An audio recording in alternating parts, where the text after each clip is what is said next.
gempa 6,1 magnitudo guncang Malang dan sekitarnya. Inilah detik-detik terjadinya gempa yang berkekuatan 6,1 magnitudo yang terjadi sekitar pukul 14.00 waktu Indonesia Barat. Dengan kedalaman gempa 80 km dari pusat gempa yang berada di laut 96 km selatan Kepajen, Kabupaten Malang, Jawa Timur. Terlihat di video bahwa orang-orang tersentak kaget dan berlarian karena adanya guncangan yang lumayan besar. Berdasarkan dari lokasi pusat gempa bumi dan kedalamannya, sumber gempa bumi berada pada lempeng Indo-Australia yang menujam di bawah lempeng Eurasia. Dampak dari gempa bumi ini adalah telah menyebabkan 39 orang luka-luka, terdiri dari 36 orang luka ringan, 2 orang luka sedang, 1 orang luka berat. Tak hanya itu, 8 orang meninggal dunia. Dan juga menimbulkan kerusakan bangunan rumah dan fasilitas umum, yang terdiri dari 642 rumah rusak berat, 845 rusak sedang, dan 1.361 rumah rusak ringan, serta 176 fasilitas umum mengalami kerusakan.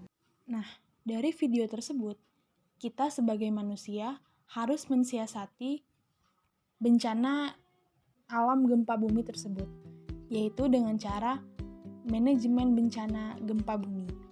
Oke gengs, sebelum itu, perkenalkan dulu, nama saya Salsabila Izzati dari kelas 11 IPS Man Insan Cendekia Oki. Pada video kali ini, saya akan menjelaskan pengertian dari gempa bumi dan manajemen gempa bumi itu sendiri. Yang pertama itu adalah pengertian gempa bumi. Gempa bumi menurut Kristianto tahun 2011 adalah getaran atau guncangan yang terjadi dan dirasakan di permukaan bumi yang berasal dari dalam struktur bumi. Pergeseran tersebut terjadi akibat adanya peristiwa pelepasan energi gelombang seismik secara tiba-tiba yang diakibatkan atas adanya deformasi lempengan tektonik yang terjadi pada kerak bumi. Nah, tapi kenapa ya di Indonesia sangat rawan sekali terjadi gempa bumi? Jawabannya, karena Indonesia berada pada tumbukan 3 lempeng besar dunia, yaitu Eurasia dari utara, Indo-Australia dari selatan, dan lempeng Pasifik dari timur. Pergeseran ataupun tumbukan lempeng yang terjadi sewaktu-waktu dapat menyebabkan terjadinya gempa bumi. Maka dari itu, kita yang tinggal di daerah rawan bencana gempa bumi harus siap siaga dalam memanajemen bencana gempa bumi. Manajemen penanggulangan bencana adalah segala upaya atau kegiatan yang dilaksanakan dalam rangka upaya pencegahan, mitigasi, kesiapsiagaan, tanggap darurat, dan pemulihan berkaitan dengan bencana yang dilakukan. Adapun tahapan prabencana gempa bumi memperbaiki konstruksi rumah tahan gempa, melekatkan lemari dekat dinding, menempatkan barang besar dan berat di lemari bagian bawah, meletakkan baca dekar di tempat tertutup. Selanjutnya, gantungkan barang berat jauh dari tempat tidur, memperbaiki jaringan listrik dan atau gas, mengenali tempat-tempat yang aman di dalam dan luar rumah, melakukan simulasi evakuasi bencana gempa bumi. Siapkan barang-barang penting dalam satu tas. Selanjutnya, memiliki daftar nomor penting seperti BPBD Provinsi, Kabupaten, Kota, Polisi atau TNI, Rumah Sakit atau PMI, Pemadam Kebakaran. Itulah merupakan cara dalam mempersiapkan gempa bumi.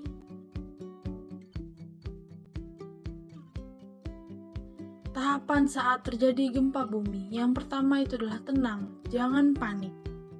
Jauhi kaca atau jendela,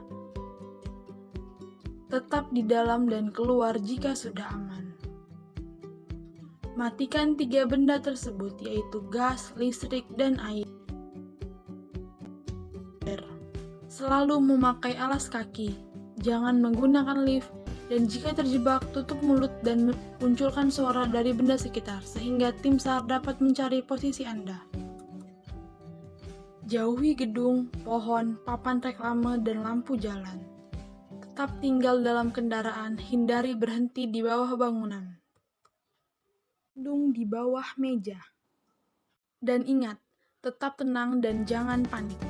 Selanjutnya adalah tahapan pasca bencana gempa bumi. Apa yang harus dilakukan? Waspada terjadi gempa susulan. Dengarkan informasi dari televisi atau radio. Jauhi area yang hancur dan kembali ke rumah jika sudah aman. Waspadai benda-benda yang dapat menjatuhi Anda. Jika tercium bau gas, buka jendela dan keluar bangunan. Bila ditemukan jaringan kabel yang rusak, segera matikan listrik. Bantu korban yang luka atau terjebak. Demikianlah siklus manajemen bencana gempa bumi yang dapat kita lakukan. Terima kasih yang telah menonton video ini, semoga dapat bermanfaat bagi kita semua.